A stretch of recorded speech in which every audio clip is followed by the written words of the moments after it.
The next rulership for all the earth is that of the kingdom of God. Lovers of righteousness are thrilled at the very thought of such a rulership. The day of the long-promised world government is now dawning. Within our favored generation, that government will rise like the sun in a cloudless sky and usher in a time of radiant living for all mankind. However, other sovereignties are yet vying for world rulership. They are striving for that ultimate position, that position of world dominion, that position of universal control. And foremostly we see the United States and Russia striving for that ultimate position. And millions support national sovereignties of a lesser nature, giving very little thought to God's rulership. Nevertheless, submission to God's rulership is the issue of the day. And it's most urgent that you and I here this afternoon consider this issue. And here's one important reason why. It's the greatest issue facing all peoples today. According to God's calendar, the time for tremendous change is here. God has set aside time for things. In Ecclesiastes chapter 3 and verse 1, he says, "For everything there is an appointed time, even a time for every affair under the heaven." And it's about time for Jehovah to step in and settle the issue revolving around sovereignty throughout the universe. He will manifest his stupendous power and thus elevate and make known his majestic and fearless name. This is not the first time that he's had to show his power to world rulers. One outstanding account is found in the Bible book of Romans. Paul is speaking and he's reaching back to the nation of Egypt when God's main people were in bondage to that nation. And the haughty Pharaoh of that nation was not willing to submit to God's rulership and thus listen to the voice of God and free his people. So Jehovah had to rise up in the most stupendous way to make that haughty one know who was ruler in the universe. So Paul puts it this way in Romans chapter 9. Let's open our Bibles there, please. And we'll consider verses 17 and 18. For the Scripture says to Pharaoh, "For this very cause I have let you remain, that in connection with you I may show my power, and that my name may be declared in all the earth. So then, upon whom he wishes, he has mercy, but whom he wishes, he lets become obstinate." And that's what happened to Pharaoh, because Pharaoh would not listen to God. So his heart hardened until finally it was broken in death. Well, may that never happen to any of us present here today.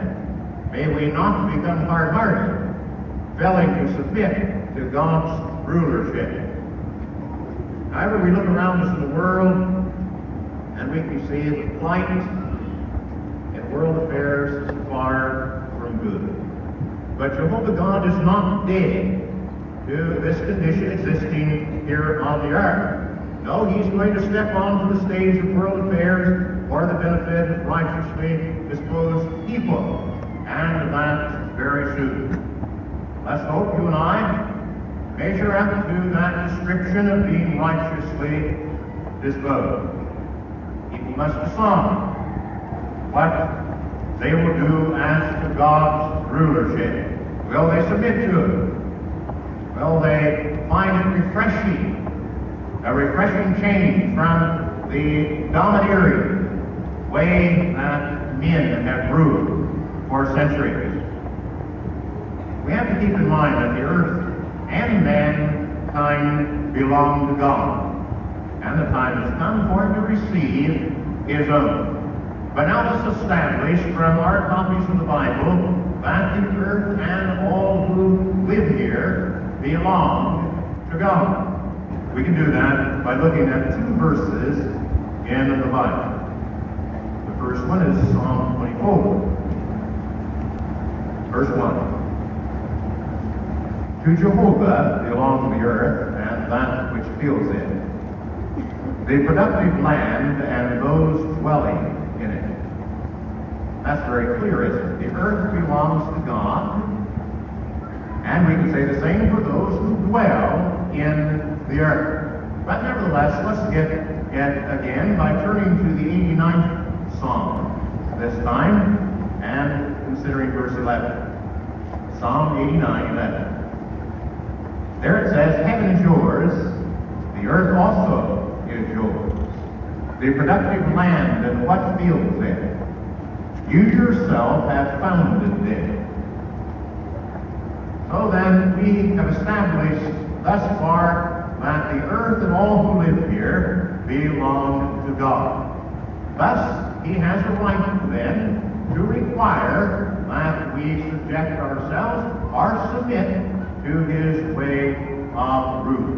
And that's for our own betterment, to submit ourselves to the righteous rule, the superlative rule of Almighty God. According to the 89th Psalm, verses 35 to 37, he swore to establish an everlasting throne by David and by David's seed. Let's look at these few verses, 35 through 37 of the 89th Psalm. Once I have sworn in my holiness, to David I will not tell lies. His seed itself will prove to be even to time indefinite, and his throne as the sun in front of me. As the moon, it will be firmly established for time indefinite, and as a faithful witness in the sky. Now there's a promise that God has made with his servant David and the seed of David. However, he allowed this rulership, this kingdom, to lapse between the year 607 BCE down to the modern year of 1914 CE. But yet you may wonder, as a Bible student, why did God allow his rulership to lapse? The answer to that is he wanted the nations to prove, if they could, their claim that they could rule independent of God and do a good job of it. Well, now what have we seen? We see chaos going on, calamities from all quarters of this globe as a result of men being ruled by men. So then the time finally ran out in the 1914 CE for those nations to prove their boastful claims. It was in that eventful year that Jesus Christ accepted the kingship, the rulership, from the hand of his heavenly Father, Jehovah. In that year, the kingdom of the world of mankind became the kingdom of our Lord and of his Christ. So says the Revelation 11:15.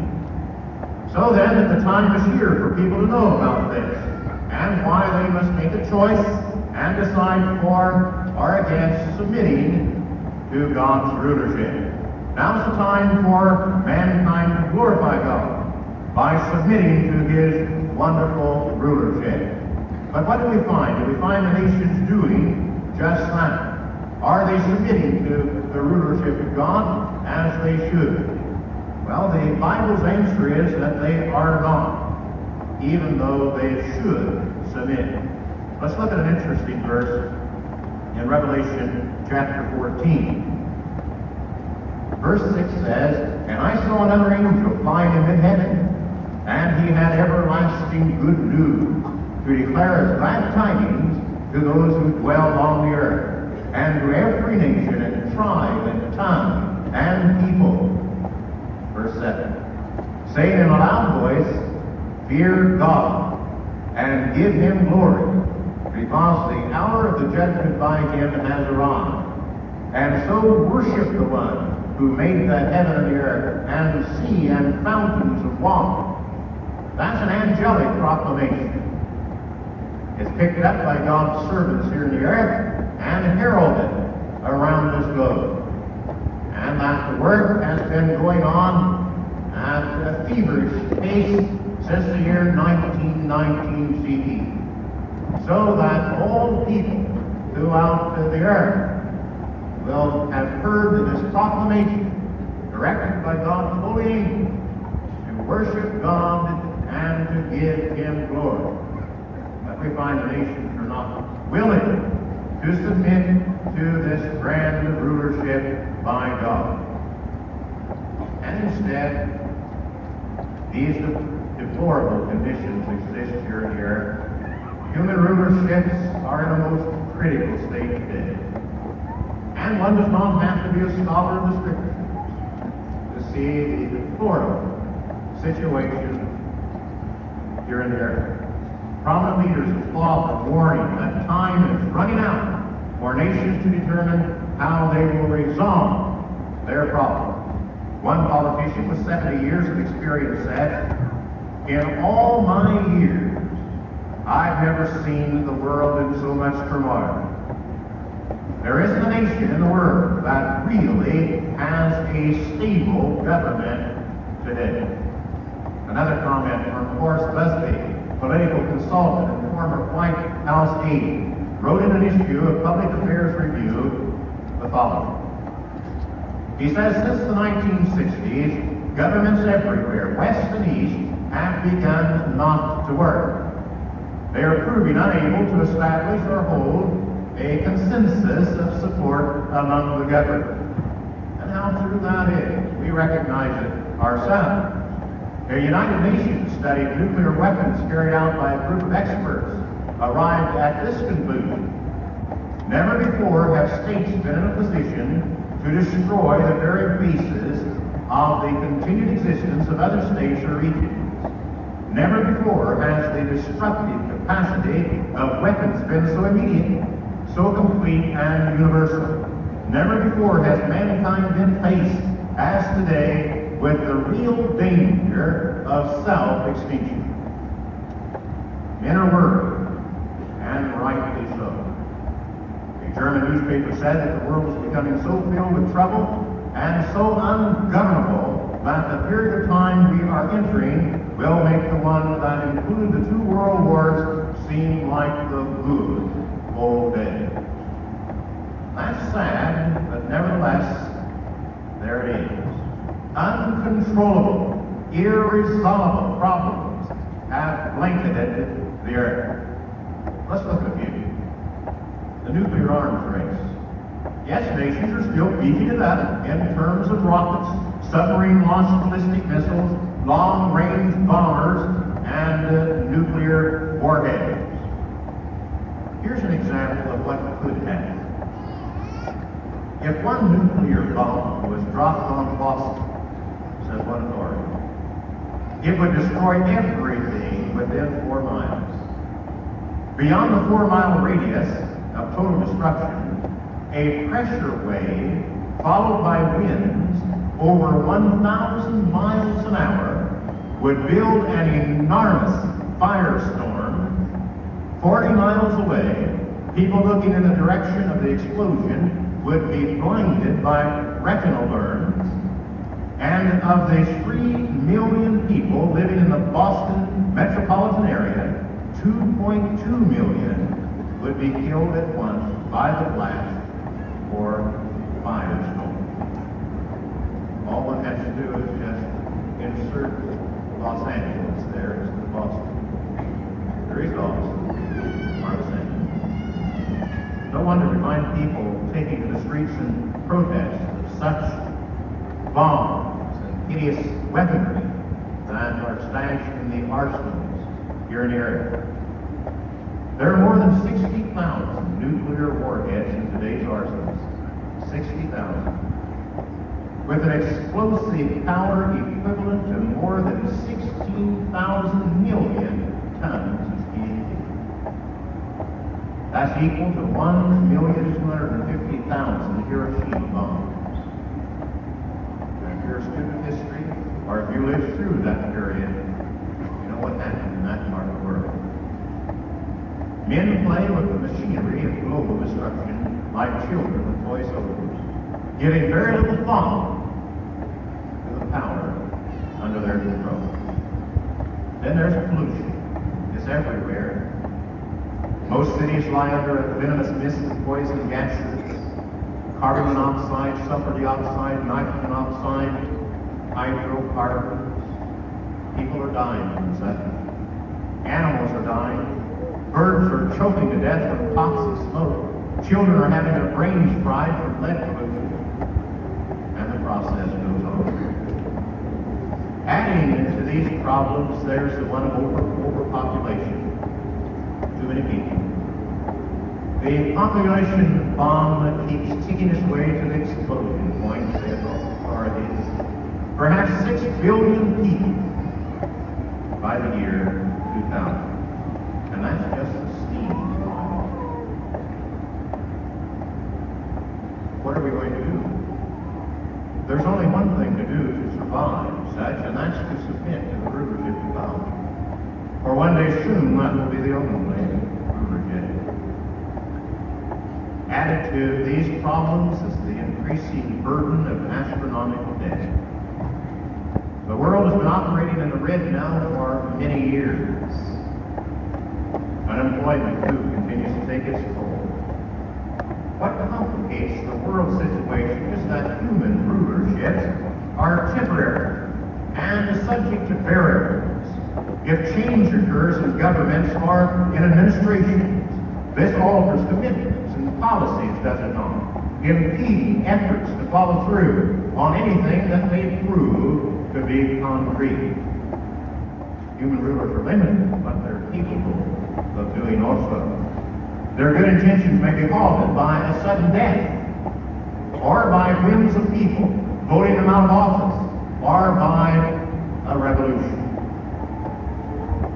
But Jehovah gives thoughts of direction for his people. They're contained in the Bible. You and I would do well to heed what we read. For instance, have you acted in harmony with this thought of direction in the 146th Psalm? Psalm 146, verses 3 and 4. Do not put your trust in nobles, nor in the son of earthly man, to whom no salvation belongs. His spirit goes out, he goes back to his ground. In that day, his thoughts do perish. Think about that. Let it sink in for a moment. Men die, and that's the end of their dreams. Their plans are suddenly whole. What they wanted to accomplish cannot now be accomplished. They are no more. They're dead. That's why verse 5 makes the statement, happy is the one who has the God of Jacob for his help, whose hope is in Jehovah, his God. What Jehovah's purpose is, he accomplishes. He cannot die. He's always been, he always will be. So he will see his purpose through. That's something that men cannot offer upon due to sudden death. It's wise then to submit to Jehovah's rulership and to do so now. A sterling example is seen in the case of Nebuchadnezzar. He was one who had to be brought to his knees in a very drastic way. While Babylon was in its heyday, Nebuchadnezzar bragged of his accomplishments. Suddenly all that changed. But let's read about it from our own Daniel chapter 4.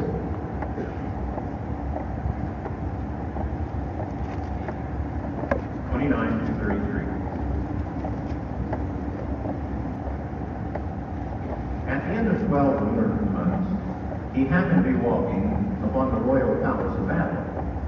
The king was answering and saying, "Is not this Babylon the Great that I myself have built for the royal house with the strength of my might and for the dignity of my majesty?" The Mia's that are in there. You can see it. While the word was yet in the king's mouth, there was a voice that fell from the heavens. Now notice that the voice fell from the heavens. "To you it is being said, O Nebuchadnezzar, the kingdom itself has gone away from you, and from mankind they're driving even you away, and with the beasts of the field your dwelling will be. Vegetation they will give even to you to eat just like bulls, and 7 times themselves will pass over you, until you know that the Most High is ruler in the kingdom of mankind, and that to the one whom he wants to, he gives it." At that moment, the word itself was fulfilled upon Nebuchadnezzar. And from mankind he was being driven away, and vegetation he began to eat just like bulls, and with the dew of the heavens his own body got to be wet, until his very hair grew long, just like eagle's feathers, and his nails like bird's claws. What a way to have known to you that Jehovah is the ruler in the kingdom of mankind. But that was the only way to bring Nebuchadnezzar around to that realization. He had to be made to know. Well, now, what is fact that his prowling around like a beast of the earth, chewing on the grass and on this mighty roof? Well, let's continue reading. "And at the end of the days, I, Nebuchadnezzar, lifted up to the heavens my eyes." Let's pause there. They say that this disease that Nebuchadnezzar had is one that once it has run its course, the individual's mind reverts right back to the last thing that he was thinking of before he went into that condition. Now remember, he heard the voice from the heavens. Evidently his eyes were heavenward when this condition was brought on, and now that he's returned to his sanity, why then he is again lifting up his eyes heavenward.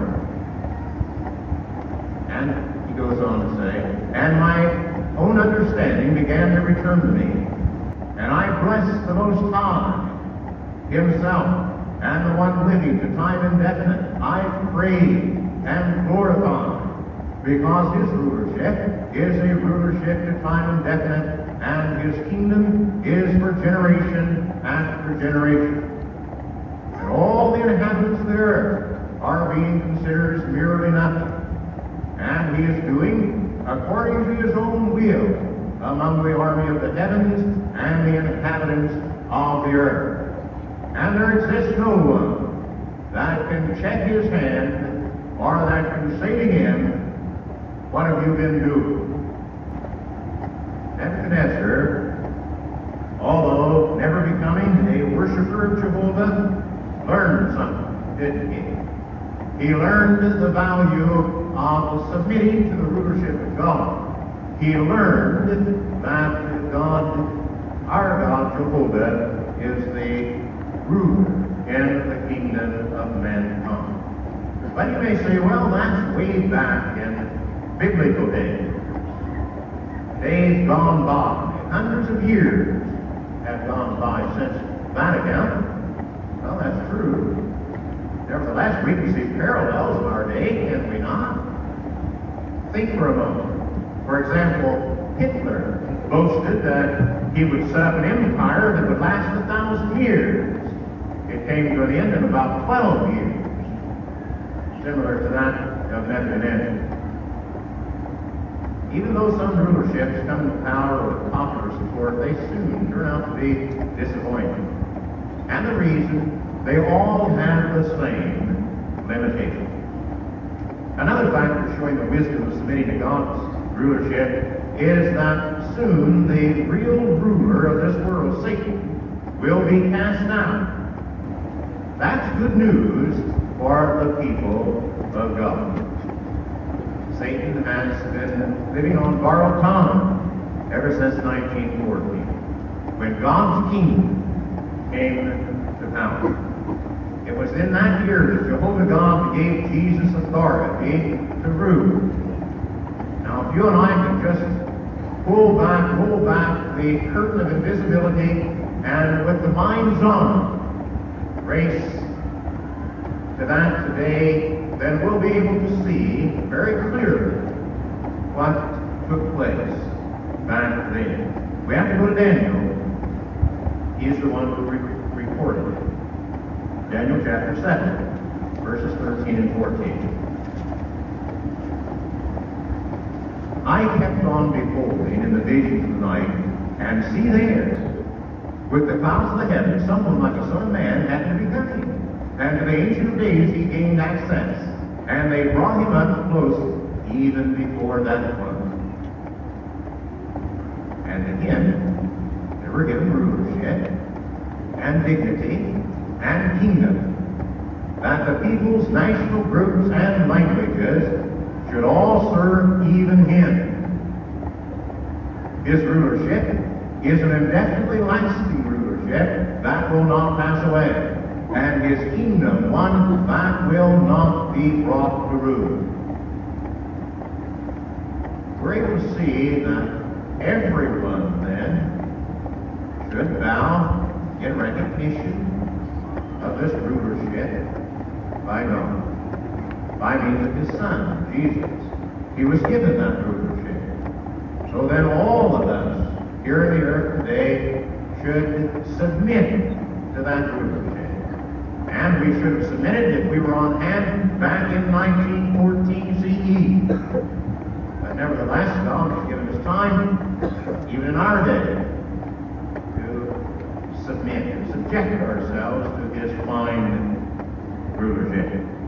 Let's hope that you've done that, because all nations must submit to God's rulership. All people should turn from man's rule to God's rule. What will they do? Jehovah invites them to do it. He's so long-suffering and merciful. His hand of mercy is yet extended to mankind.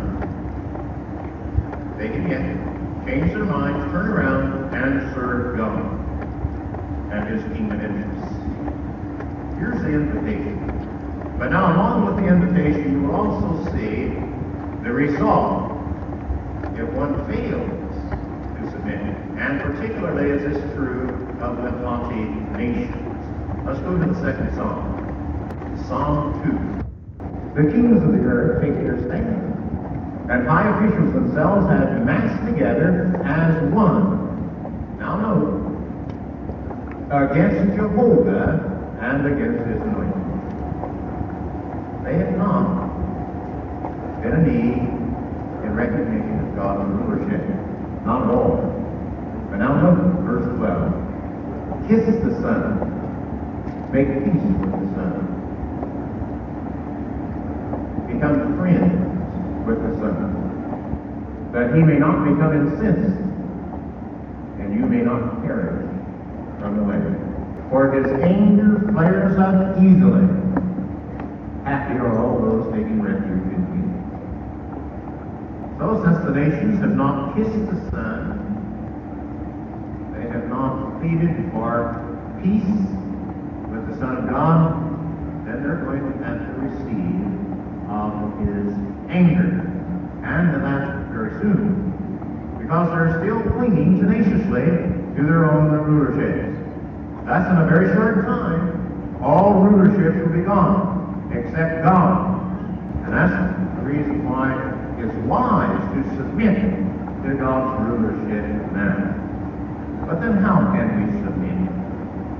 What does it take to submit to God's rulership? a few things. Heading the list is humility, which is the opposite of pride. Humility. This English word comes from a series of Greek words, and one such Greek word has reference to a covering for the floor, like a carpet. Become as a carpet, as it were, before God. Get low. Lie on the belly in recognition of this supreme one. In some cultures, when the lowly class of people go in to see the rulers, why they go in bent over. Some go in on their knees in recognition of the power of that man. And they afford him dignity. Well, this certainly should be true with all of us who stand before the King of eternity, the universal sovereign, Jehovah. We have to be humble and admit that we know nothing in comparison to the wisdom of God. Thus, we're willing then to let Jehovah God teach us so that we can be taught by God. That's humility. Not only that, but to serve Him in the way that He has outlined also calls for humility.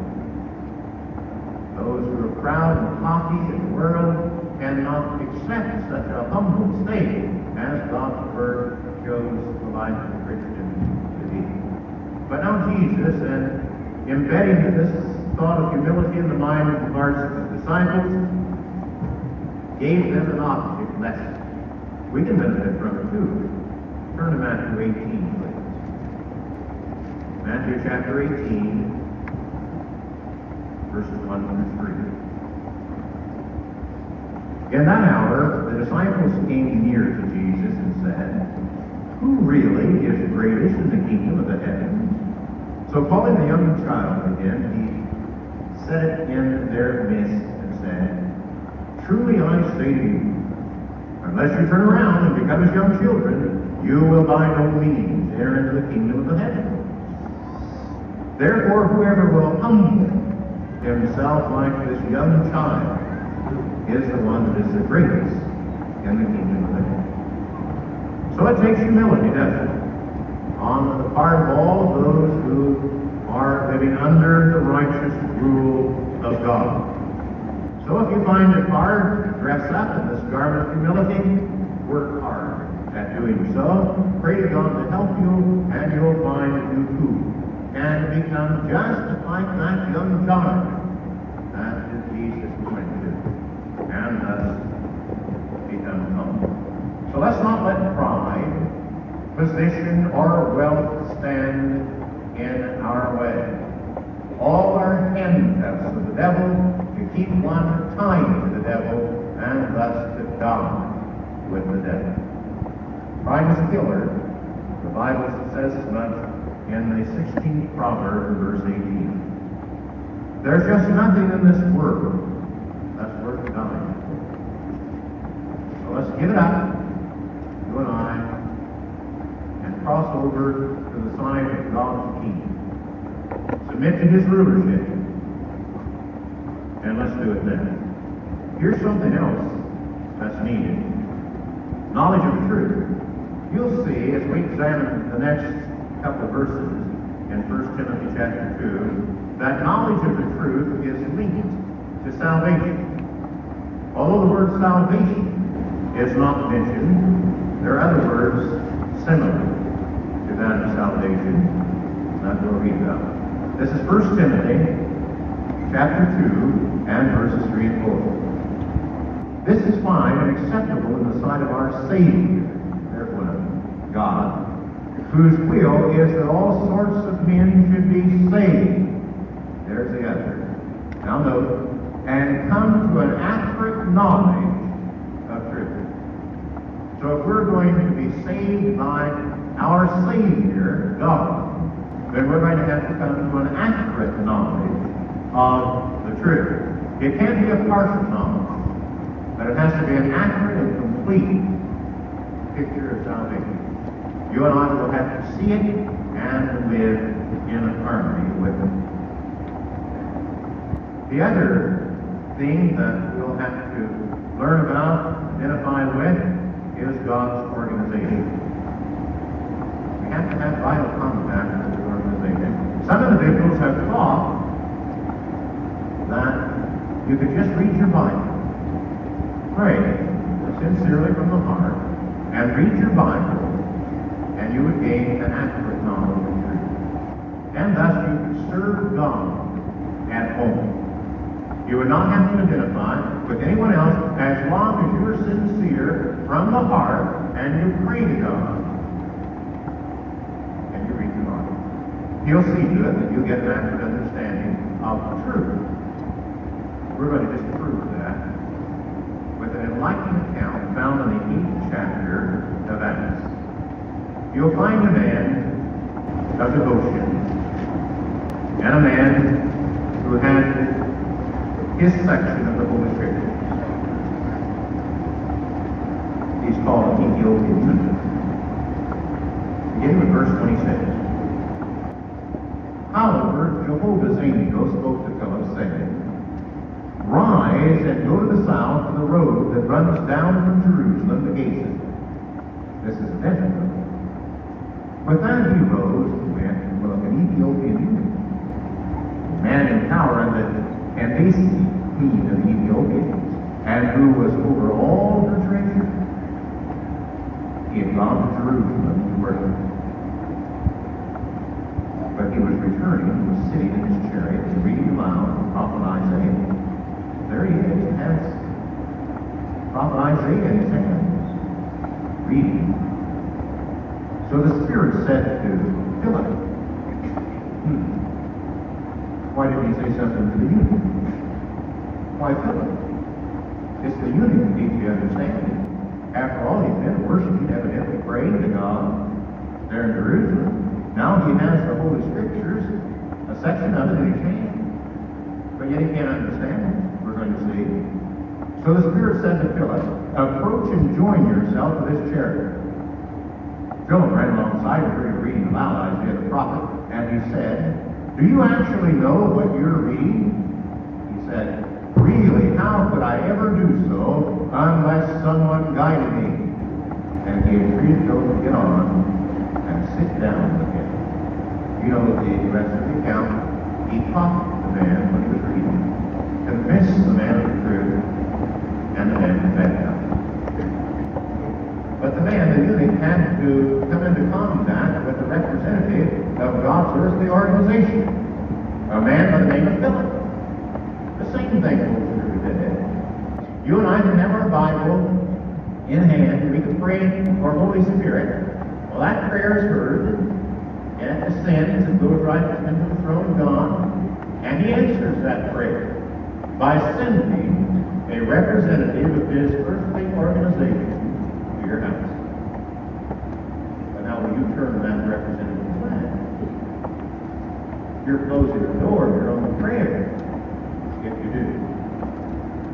One has to recognize and identify with this organization in order to come in line for love. Just like that man did years ago. Then when this happens, the discipleship is next. One makes a firm decision to be Christ's disciple, and then it symbolizes that the dedication that he's made to God by water baptism. Then be determined to do God's will, as that will is made known to you through a study of the Bible. Avoid the permissive and lawless spirit of the Word, and heed the Bible principles. Live no more for the desires of men, but for the doing of God's will. And if you come this far, if you made this many steps, then the next steps will be easy for you. You must become an advocate of the kingdom of God. You must tell us of God's rulership. Preach the kingdom good news regularly with the congregation of fellow believers. Then finally, love must be demonstrated as you move along life's way. Show that you love righteousness and that you hate lawlessness.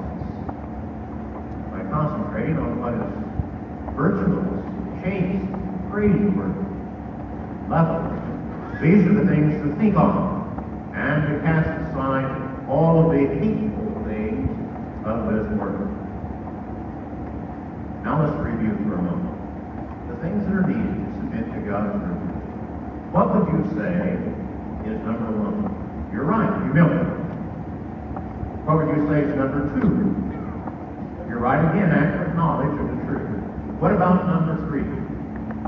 Would you say organization? Let's hope that you would. Then discipleship. Then there's a need to preach.